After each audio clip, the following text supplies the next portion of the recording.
Radio Pakistan case की तो साख मुतासिर हो चुकी है।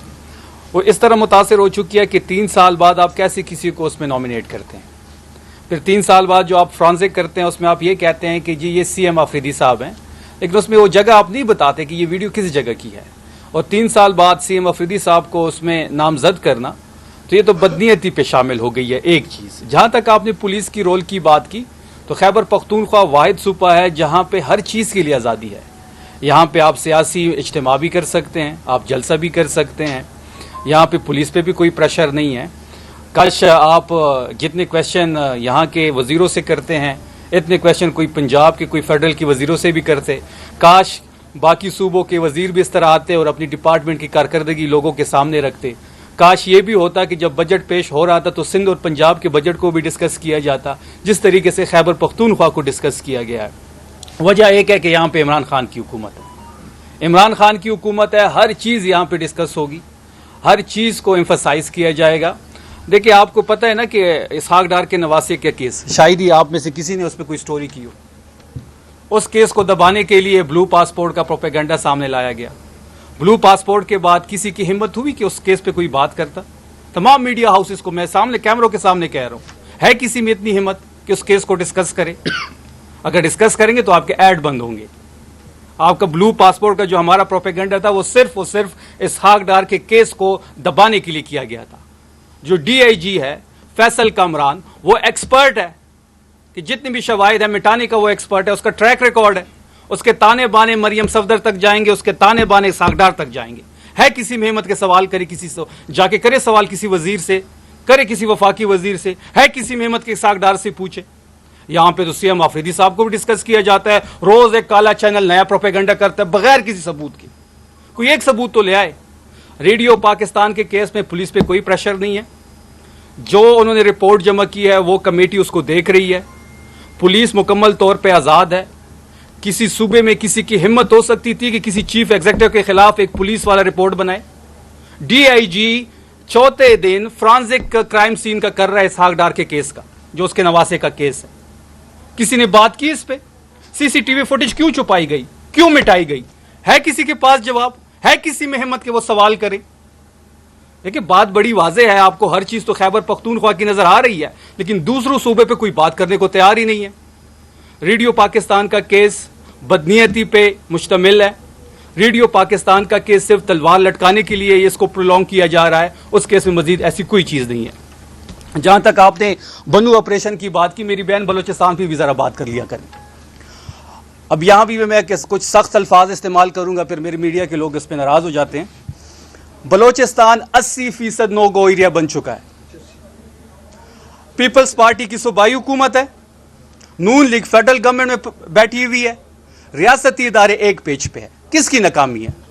पीपल्स पार्टी की नाकामी है तो एतराफ करे, इस्तीफा दे और घर जाए।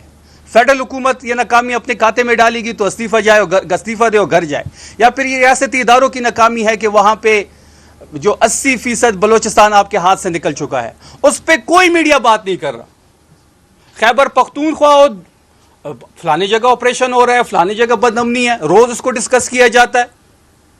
हमारी टाइम पे ये कहते हैं कि खैबर पख्तूनख्वा की हुकूमत हमारे साथ एक पेज पे नहीं है। बिल्कुल हम एक पेज पे नहीं है। हम मिलिट्री ऑपरेशन को सपोर्ट नहीं करेंगे, हम बंद कमरों के फैसलों को नहीं मानेंगे।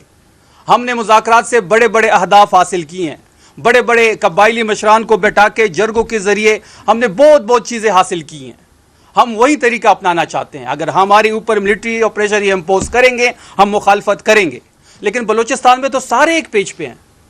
पीपल्स पार्टी, नून लीग, रियासती इदारे, वहाँ नाकामी किसके खाते में हम डालें? और मीडिया उस पर बात क्यों नहीं कर रहा? मैं ये बहुत हैरान और परेशान हूँ। शबीर साहब, सहाफ़ी का काम सवाल करना है और सवाल करने मैंने आपको बड़ा की जरूरत नहीं है। अच्छा, हिम्मत आपके पास हुकूमत है, आप लोगों ने बयानबाजी के अलावा कितनी हिम्मत की, कहाँ पे रोका इन सब चीजों को, वो थोड़ा सा बताइए। किस चीज? एक मिनट, एक सवाल करेंगे तो मैं एक आप बताएं। देखिए एक तो मसला ये है, नहीं मसला ये है ना, अब सुन लो ना बहन। चलो अगर बहस करनी है तो फिर सोलो इंटरव्यू कर लेते हैं। सोलो इंटरव्यू कर, नहीं मैं काले चैनल को इंटरव्यू नहीं दूंगा। आप काले चैनल को इंटरव्यू करते, मैं काले चैनल के प्लेटफॉर्म पे नहीं आऊंगा। अच्छा बिल्कुल आप आए, अपना कोई आज़ाद प्लेटफॉर्म लेके आए, बिल्कुल बिल्कुल आए। वजीर इत्तलात हैं, आप बलूचिस्तान के वजीर इत्तलात। नहीं मैं तो नहीं मैं मीडिया का रोल आपको बता रहा हूँ कि मीडिया क्या कर रहा है। काला चैनल नहीं होगा, काला चैनल नहीं होगा। जी जी देखिए बनू आपने शायद ठीक है सवाल जो है देखें, सवाल पूछा जाता है रियासत से, किसी ने ही नहीं पूछा कि आपसे लोकल गवर्नमेंट की क्या सिचुएशन है, उससे इरिगेशन के मुतालिक सवाल किया जाए, आपसे इस सूबे के मुतालिक सवाल किया जाए, इस सूबे के मुतालिक, सूबे के बारे में तो मैंने आपको एड्रेस किया, सवाल का जवाब दे, आप सवाल को डाइवर्ट दिए, जवाब दिए आपको मैंने, ये नहीं दे रहे हैं। किस करें हो रही है कि नहीं, हमने कहा रेडियो पाकिस्तान की इसमें है कि नहीं, अब उसका जवाब देने के बजाय मैंने दे दिया रेडियो पाकिस्तान का। आप जवाब, आप अगर जो जवाब मेरे मुंह में डालना चाहते हैं मैं वो जवाब आपको नहीं दूंगा। जवाब आप बहन आप सवाल करें। बनु ऑपरेशन देखिए जारी है, ठीक है सर, इसमें कितने दहशतगर्द मारे गए हैं और सूबाई हुकूमत इसको किस नजर से देख रही है, इसमें देखिए ये वाहिद सूबा है, इदारे भी हैं वो भी इसको सपोर्ट जी बिल्कुल। क्या कहेंगे सर, आपसे सर ये सिंपल क्वेश्चन किया था और बस आप इसका जवाब दे दें सर। नहीं मैंने तो जवाब दे दिया। अगर आपको सुन पंजाब की तरफ चले गए, बलूचिस्तान की तरफ थोड़े चले गए थे, तो सर बलूचिस्तान के साथ तो हमारा आपके साथ काम है सर। क्वेश्चन तो मैंने आपसे इसी बनू पे किया है जी, क्या कहेंगे सर इस वाले से आप? कुछ और कहना है आपने? नहीं सर जी, thank you, बस ये question का जवाब अच्छा देखिए जहाँ तक बनू की बात है या जहाँ तक खैबर पख्तूनख्वा में अमन व अमान की सूरत हाल है, सबसे बड़ा चैलेंज हमें जो है दरपेश है इस सूबाई हुकूमत को, वो अमन व अमान की सूरत हाल है फ्रॉम डे वन।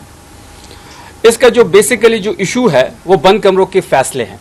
बंद कमरों में ये फैसले किए जाते हैं, वहाँ पे खैबर पख्तूनख्वा की हुकूमत को एज अ स्टेक होल्डर नहीं लिया जाता, ना कोई मशावरत होती है, और वहाँ इस्लामाबाद में बैठ के टाई सूट पहन के खैबर पख्तूनख्वा के मुतालिक फ़ैसले किए जाते हैं, और ऐसे ऐसे लोग फ़ैसले करते हैं जो कभी खैबर पख्तूनख्वा शायद आए भी ना हो।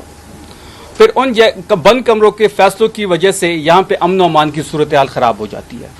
इस वक्त जो हमारे एक्स फाटा अजला है, जम अजला जो हमारे हैं, वहाँ पे अमन व अमान की सूरत हाल बेहतर नहीं है।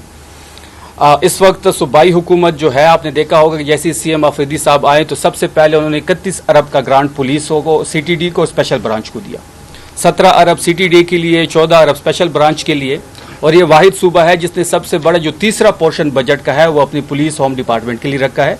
161 अरब रुपए से बढ़ा के हमने 191 अरब रुपए कर दिए हैं। जहाँ तक बनू की बात है, इस वक्त वहाँ पे जो सूरत हाल है वो अमन व अमान के लिहाज से बेहतर नहीं है। इस वक्त ऑपरेशन वहाँ पे जारी है। ऑपरेशन जो है वो पुलिस भी उसमें शामिल हैं, उसमें दीगर जो हमारे लॉ इन्फोर्समेंट एजेंसी हैं वो भी शामिल है, सूबाई हुकूमत भी इसके साथ इन टच है। उस कुछ ही दिनों में हम कम्प्लीटली डेटा उसके आपके सामने रखेंगे कि वहाँ पे क्या सूरत हाल है, वहाँ पे कितने दहशतगर्दों को मारा गया है, और वहाँ पे इस वक्त अमन व अमान की क्या सूरत हाल है। ये कुछ दिनों बाद तमाम तर चीज़ें वाज़ेह हो जाएंगी। जैसे मेरा सवाल पंजाब से मुतल्लिक है। पंजाब और वफाक खैबर पख्तूनख्वा के साथ काफी शुरू कर रहे हैं, बदतरीन लोड शेडिंग है, आगे पर पाबंदी है, बिल्कुल एक तला भी नहीं छोड़ रहे हैं। बिल्कुल जवाब में खैबर पख्तूनख्वा से यहाँ पे जो गैस है उनकी पाइपलाइन बिछाई जा रही है, खैबर पख्तूनख्वा में नहीं बल्कि वफाक पंजाब की पाइपलाइन बिछाई जा रही है। नंबर एक, यहाँ पे जो बिजली है खैबर पख्तूनख्वा की है, जब वो आइन की खिलाफ वर्जी और कानून की खिलाफ वर्जी कर सकते हैं, पंजाब वाले आप पर आटे की पाबंदी लगा सकते हैं, तो आप क्यों बतौर एहतिजाज ये इस्तेमाल नहीं कर सकते कि हम तेल और ये बिजली उस वक्त तक नहीं देंगे जब तक आप पाबंदी हो जाए? देखिए पहली बात यह है कि जब भी नून लीग की हुकूमत आती है, इनका एक इम्तियाजी सलूक खैबर पख्तूनख्वा के साथ शुरू हो जाता है। बैक इन 90s में भी आटा बंद किया गया था। 8 फरवरी को जब इमरान खान साहब की हुकूमत यहाँ पे बनी, पख्तून जो हमारे गैरतमंद भाई हैं उनके वोट की मदद से वोट भी दिया, वोट का तहफ़्फ़ुज़ भी किया, खान साहब की यहाँ पे गवर्नमेंट बनी। उस दिन से लेके लोड शेडिंग भी शुरू हुई, और ये आटा और गैस का जो इशू है, जो CNG सेक्टर है, उसका भी। फिर एक आपको याद होगा कि अफरीदी साहब का बहुत बड़ा, आप उसकी लीडरशिप का ये कमाल कह सकते हैं कि जब भी इस किस्म के कलेक्टिव इशू होते हैं तो वो तमाम लोगों को इकट्ठा कर लेते हैं।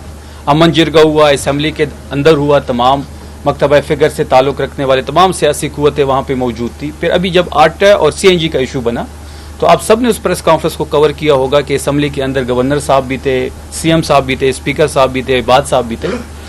देखिए हमारे गैस से तो उनकी इंडस्ट्रीज चल रही हैं, उनके गंदम से हमारे मिल्स बंद हैं। हमने ये NEC की में भी बात की, NEC में हमें ये शोटी दी गई कि जितनी भी ये नाके हैं ये ख़त्म हो जाएंगे, लेकिन अभी तक ख़त्म नहीं हुए। آپ کی بات بالکل درست ہے کہ ایک آٹے کا تیلا بھی پنجاب سے خیبر پختونخوا نہیں آ سکتا. پھر ہم نے جب سندھ سے گندم خریدنے کی کوشش کی تو وہ بھی براستہ ان سے آتا تھا, تو ہم اب دوسرے راستے سے جو لے کے آتے ہیں تو ہمیں 3 گنا زیادہ کرایہ دینا پڑ رہا ہے. یہ وہ تمام تر امتیازی سلوک ہے جو پنجاب اور فیڈرل حکومت جو ہے وہ خیبر پختونخوا کے ساتھ کر رہی ہے. لیکن وہاں پہ جو یہ آرٹیکل 151 کی یہ خلاف ورزی کر رہے ہیں, لیکن نہ کورٹ کچھ کہہ رہی ہے, نہ کوئی فیڈرل حکومت اس پہ ایکشن لے رہی ہے.